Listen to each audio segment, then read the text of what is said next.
So rectification of errors के अंदर चार तरीकों के एरर्स होते हैं। टाइप्स ऑफ एरर की अगर हम बात करें तो कौन कौन से चार तरीके होते हैं? पहला तरीका होता है एरर ऑफ ओमिशन।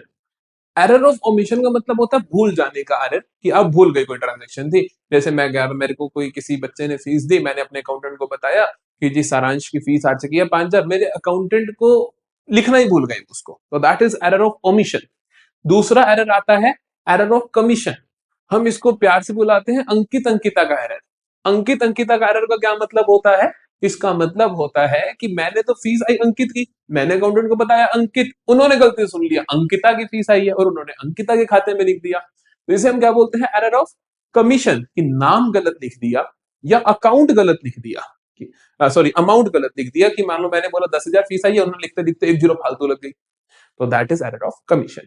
तीसरा एरर आता है हमारे पास प्रिंसिपल का error, that is error of principle, की रूल ही नहीं पता, कि हमारे को रूल ही नहीं पता कि जैसे मशीनरी की इंस्टॉलेशन पे जो भी खर्चा होता है वो मशीनरी अकाउंट में डेबिट होना चाहिए, लेकिन अकाउंटेंट को रूल नहीं पता था, उसने उसको वेजेस अकाउंट बोल दिया, तो एरर ऑफ प्रिंसिपल।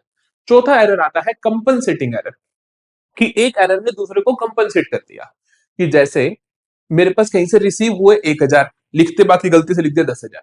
सिमिलरली मैंने किसी को दिए 1,000, लिखते बाकी लिख दिया 10,000 गए। नहीं समझे?